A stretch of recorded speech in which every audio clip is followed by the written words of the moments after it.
iTestify is about testifying of what Jesus Christ has done and can do in each of our lives. Through testimony of people just like you and through study of His Word, our prayer is to encourage each follower of Christ to be a light in this world. So let your light shine before men, that they may see your good works and glorify your Father which is in heaven. Matthew 5:16.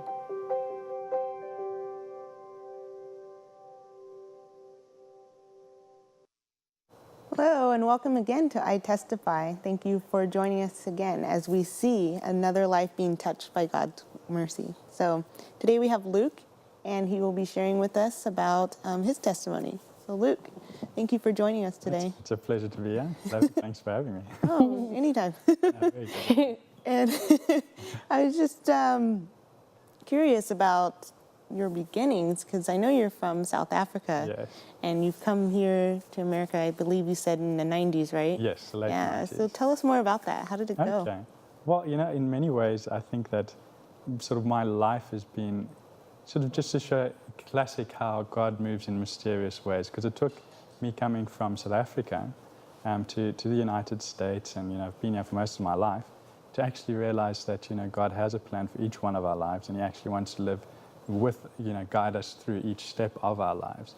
So that's really been something that I think has been at least the theme of my life, has been, we may travel thousands of miles, but if it's without God, it's rather pointless.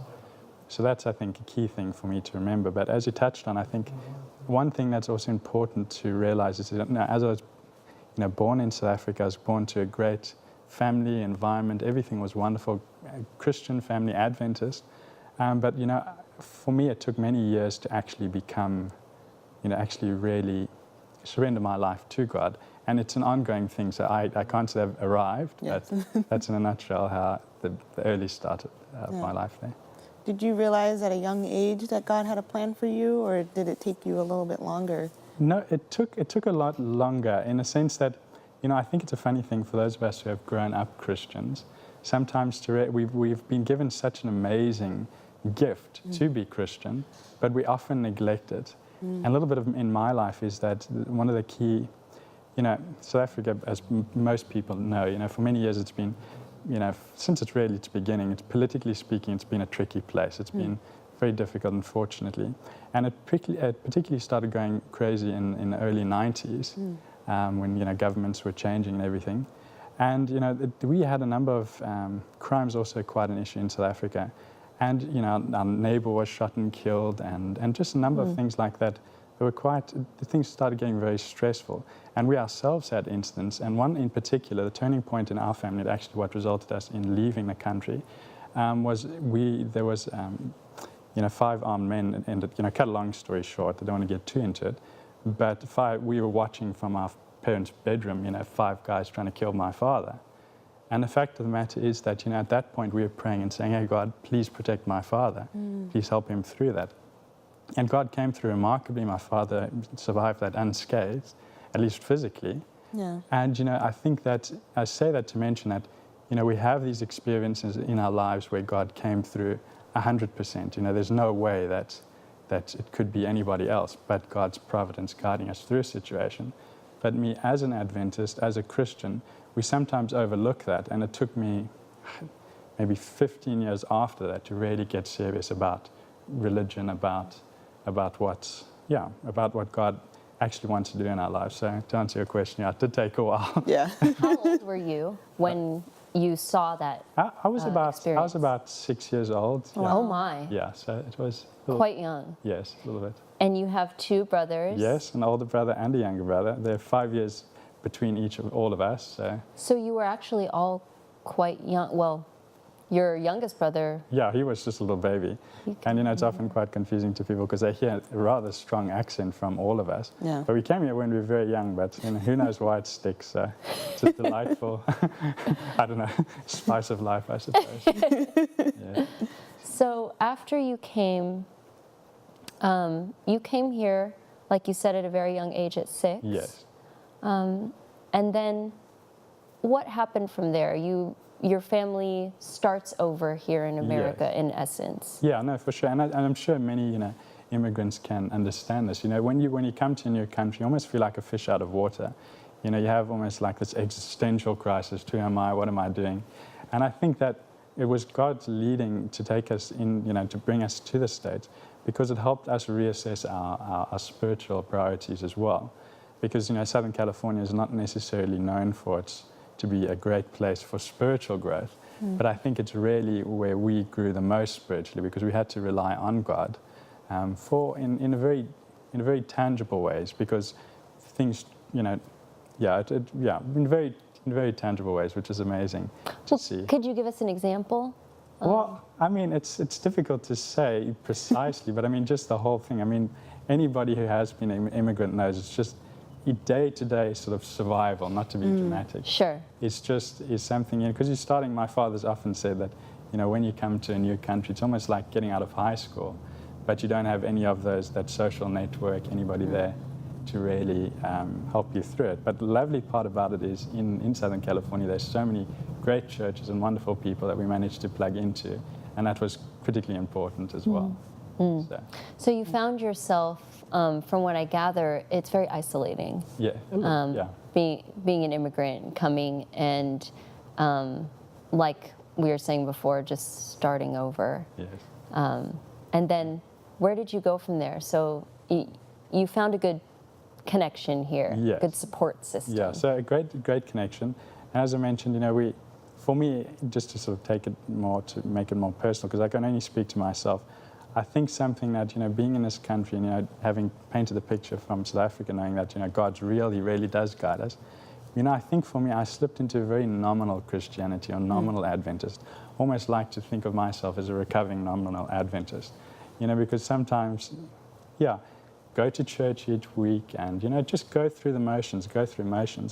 And I think what really a change in my own life was when a friend sent me a letter, you know, this was probably when I was 16 or something like that.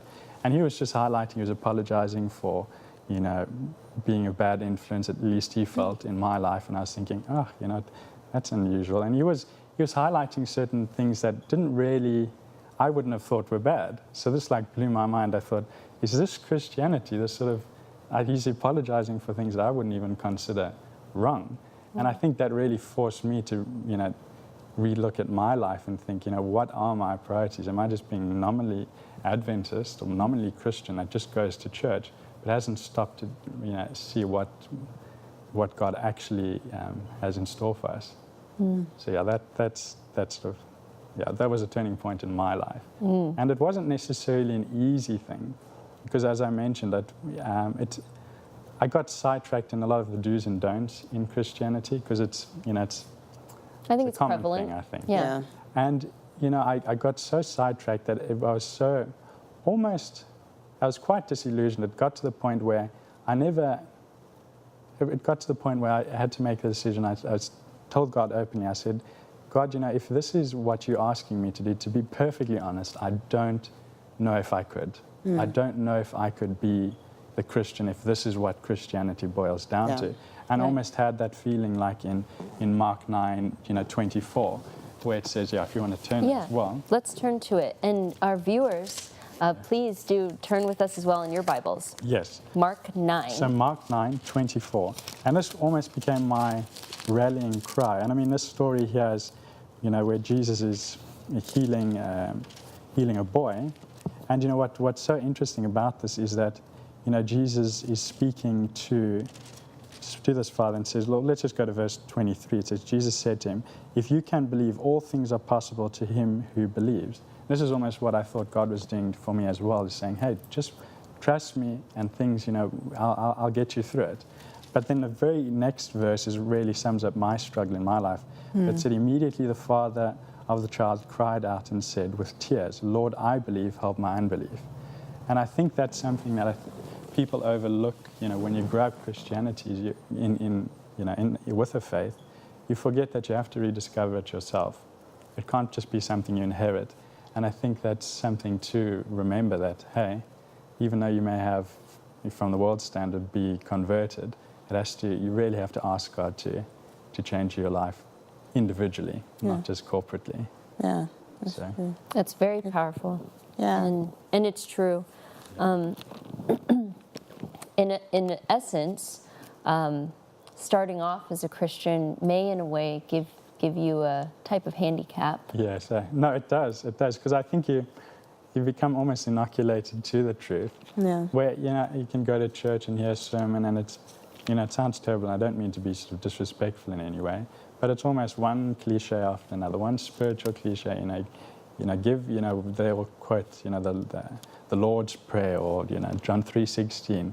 And it loses its meaning. Yeah. And I think what we have to pray and ask God is that please help me to see the truth afresh, and something that we can really, but it's just something that's relevant to our lives, that we can see the beauty of your word, not just, as we've received it, perhaps in a more blasé sense. Yeah. So. In that, I think it's very interesting that you ask the Lord to help you look at His word maybe not in a new light, but for your own personal life, Yeah. in a way that He wants you to see it. No, sure. I say that in contrast to, you're not asking for some new kind of truth, or you're not seeking elsewhere. Yeah. For it. No, sure. We're going over the same verses. No, definitely. And that's also something that I think was also a great impact in my life, is that, as I mentioned earlier on, that one of the lovely things about coming to this country is we met some wonderful people. We were in a good part of a great church family. We were very happy. That was actually very similar to our church family in South Africa, so which we really enjoyed. But then for a number, circumstances, we ended up going to, the university church, and then we ended up in a lovely place called Advent Hope, which was really amazing to us. This was probably, we started coming in maybe 2005, something like that. And this was when I was going through all these struggles, like having this conflict. Hey, God, if this is what it means to be a Christian, can I do it? And what I found when you speak to that point where, we're just trying to rediscover the old paths, not just find something new and exciting, I think that was just a great opportunity for me to learn these lessons, afresh. And it wasn't always nice, because I'm not one for change. And when I came to Advent Hope initially, I was thinking, these people are just so weird. I don't want it. I love nominal things done for the most part, but it's just very awkward to see somebody really, living their faith. Yeah. And really, it was an amazing thing. But then one of my favorite sermons that I heard there was, I think his name was Eric Turner. He gave a sermon by the name of, I think it was A Single Secret to Succeeding in the Christian Life. I think it's on Audioverse. Where he was saying that in the Christian life, growing up Christian or wherever we find ourselves, the single secret is just to keep getting up. We may stumble along the way. We may feel disconnected from God or close to God at times. But we just constantly need to remember that God is always there to pick us up when we stumble, but also, just to help guide us from strength to strength. We can be rather stubborn at times, but yeah. It's something that you were talking about was believing, and it makes me think. Often we can say, "I believe in God," and He says, "If you believe in Me, you have salvation." That's right. So we're like, "Okay, that's enough," but it isn't really enough to just believe Him. Believing in Him, believing on Him. It's more of a relational thing. You can. No, very definitely. It's so much greater than what we make it out to be, and then we can live our entire lives thinking that we have it all, and we don't have a clue. Right. And so it's something that I felt in my life as well. I believed in God, but it wasn't something that I lived. No, sure. So, and that's the thing, is that we almost live this double life where throughout the week. I mean, if even truth be told, and that's I think something that we need to realize with testimonies as well, is that they're not just in the past tense. These are things that happen every day, and testimonies build. And I think if we each had to ask ourselves what our weeks look like, just this week, I look back and I think, I wish I hadn't done certain things, or I wish I had done certain things. But it's great that we think that, this is a struggle that we all have. And I think it's important to encourage each other that, when you become a Christian, or when you, reignite your faith or let God change your life, it doesn't just end there. Yeah. And what I really enjoy what you said there was great. If we go to now Romans 12. Great. Okay, Romans 12, it's just a very familiar verse, but this almost speaks to what you were saying there. This is Romans 12, verses 1 to 2. And says, I beseech you therefore, brethren, by the mercies of God, that you present your bodies a living sacrifice, wholly acceptable unto God, which is your reasonable service. I love the way it just puts in that reasonable service. It's not something crazy. It's just reasonable. Yeah. And then 2 goes on, and do not be conformed to this world, but be transformed by the renewing of your mind, that ye may prove what is that good and acceptable and perfect will of God. And I think this is so important. This verse is so deep. Well, these verses are so deep in many ways, because it sums up, I think, what Christians and people struggle with in general is just that total surrender which is necessary, so that God can, transform our lives by His grace, and so help it, keep us from being conformed to the world, which is very easy. And truth be told, it's something that's fun, Yeah. But it's not the best way. Yeah. So I think that's something, just need to be honest with each other and realize, hey. And I think this speaks to the word speaks to what you are testifying about right now, is that it says in verse 1, present your bodies a living sacrifice. Yes. The Bible tells us that the Lord is going to fill us and fill us abundantly, and He wants us to have an abundant life, Yes. and to be a living sacrifice. Yes. And I think that puts it in the present tense. Yes. Of right now, what you were saying. That's It's right. a day to day, and it's true. I do believe that we tend to hear these testimonies and these stories, and wow, sometimes they seem so dynamic and so wonderful, but the more powerful thing to me is that the Lord is continuously working. Oh, yes. And the continuous, maybe small, maybe unheard of, maybe unnoticed until you realize that you've changed, that He's changed you. No, sure. Things are just as powerful. Oh, no, very definitely. Yeah, and I think that's a great point that you bring out as well, is, I think if we look, as we mentioned earlier, with, the great people in the Bible, is that, we look and see that their lives were, condensed into a couple chapters in the Bible, but yet through their lives, the mundane details, God was preparing them for those pivotal moments, those great testimonies, or those great events that we look to. And I think even in the life of Jesus, we see only the last, 3.5 years of His life was recorded for us. There was 30 years that we don't know much about. But that's where, if He hadn't been faithful to God and lived through God at that time, I think that's, it would have, of course, can't even think of what Right. where we would be without that. So I think that's important there. And, so you had a question? No. I was just going to agree with you and Okay. say the time that God prepares us for this, maybe this one big event, or these Yes. 3.5 short years. Yes. You brought up Joseph as well. Yes. In prison when you were speaking to us before, and these stories that we have, these types that we have, just as examples for us in our own life, to just those mundane, like you said, those days after days, where you think, where is my life? Yeah. Am I a witness? No, sure. Am I a testimony? No, definitely. It's that time of preparation. No, definitely. And, that's also something now to go back to when, I was going through that spiritual struggle, is that one thing that really blew my mind is when I was getting so, preoccupied by the do's and don'ts of Christianity and saying, is this what Christianity is? An event that really just changed my life is that I was sitting in a Mexican restaurant ordering my cheeseless burrito, and be feeling quite miserable, to be perfectly honest. Just not very happy spiritually. Just so many things were going on.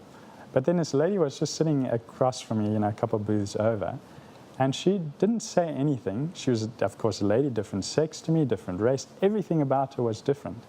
But she came to me and she just invited me to a Bible study. And this was just one of the local, not Adventist churches. And then the penny just dropped to me, and I thought, what, if she was willing to, I believe that, my church, my faith community has truth, or has a facet that, is unique and it's great, everybody should have it. But here I am being witness to somebody that, we could quite easily look our nose down, you have, don't have it all put together. And then it came to me that, God's not after, perfection, you know, of truth in and of itself. While that's important, God's wanting us to just share the light that we have at each moment.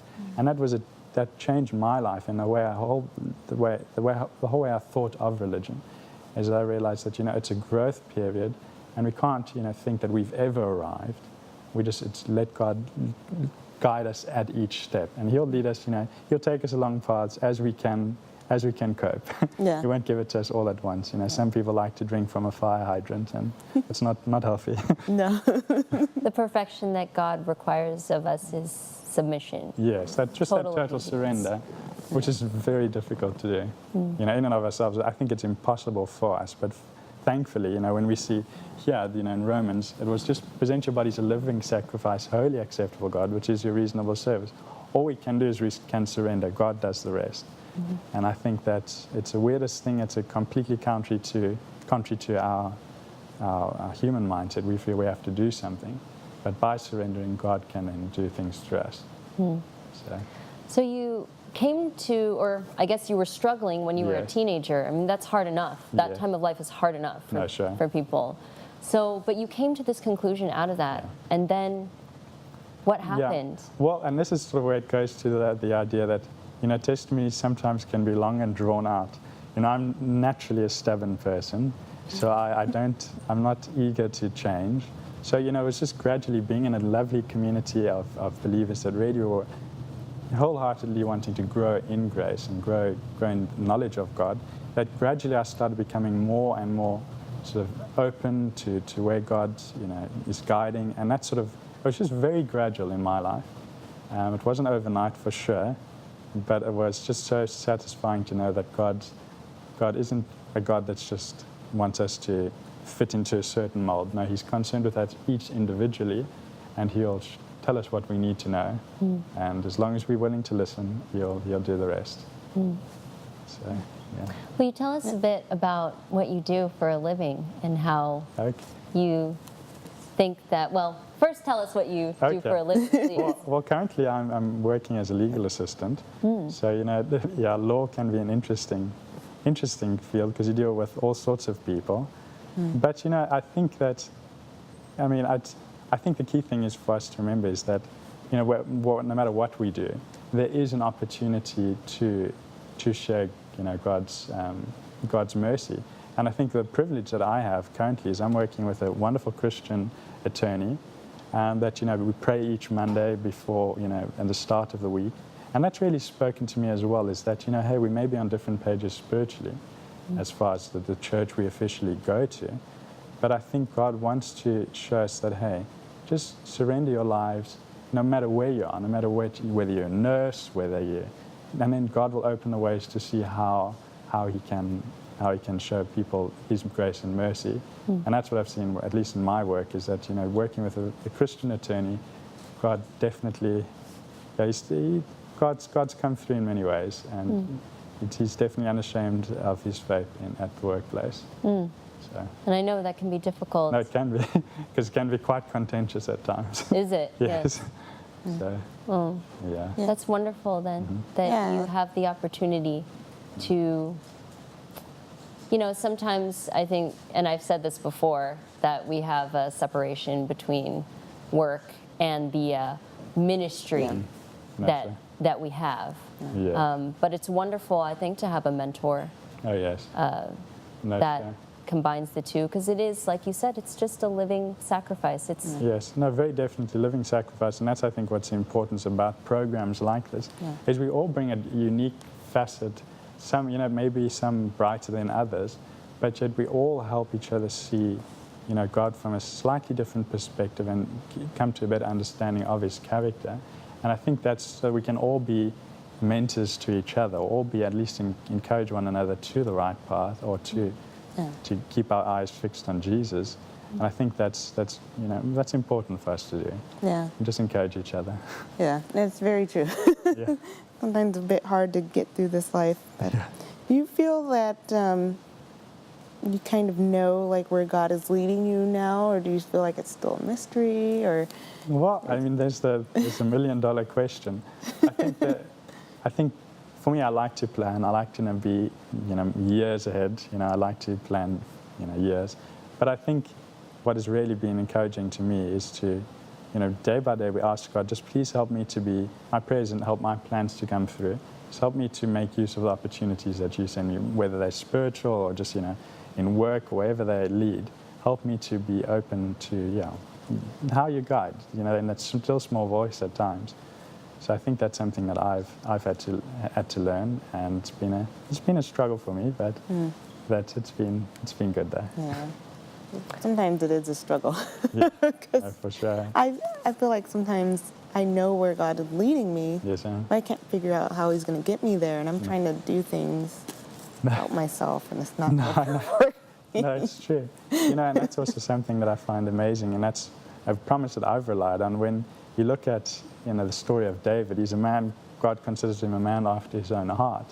But what I find so amazing is that he did some horrible things in his life. And I look at my life, and I've done some not so good things. But what's so amazing is about where David's praying, create in me a clean heart, O God, and renew a right spirit within me. Apparently that same word for create is a reference to the original creation in Genesis chapter 1, or in early Genesis there. And I think that's key for us to remember, is that God can create something out of nothing. Yeah. Our plans, whether we've grown up Christian, Adventist, grown up, in the world, God definitely can create something special out of rottenness.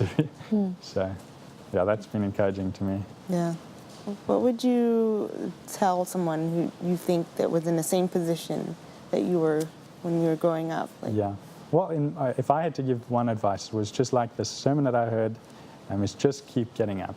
We sometimes can, wallow in our self-pity or feel that, we don't understand it, so we just may not even, why even bother? But I think that just keep getting up and know that God has a plan for you. No matter, you may feel like you're constantly, turning your back on God. It's almost like a carousel where you're facing God, you're turning your back on God, you're facing God, turning your back on God. And just to remember that, don't worry, God's not as concerned about that as we are. God is consistently, his relationship to us is consistent. We're the variable. Yeah. And I think that's what I would say is God's consistent in your life. Don't turn your back on God, no matter how tempting it can be. It's key to that. That would be my one advice. You fall and you rise up again. Oh yeah. Definitely. Thank you for sharing with us. I think what I take away from this is that this quiet life of just daily surrender is the sacrifice that God wants us to make. Oh yeah. Because I think that's key to remember as well, is that, testimonies, we look at it as our testimony, but it's a testimony of what Christ is doing through us. Amen. And I think that's where the rubber meets the road, is that's what a testimony truly is. We can't sort of look at ourselves and think, oh, well, my life turned out this way because I did this or that. No, God definitely, it's God's testimony in us, which is... It's God's testimony. Yes. Thank you, Luke. No, it's a we pleasure. Appreciate it. Thank you. And thank you, viewers, for watching. Please watch us again on iTestify, and God bless.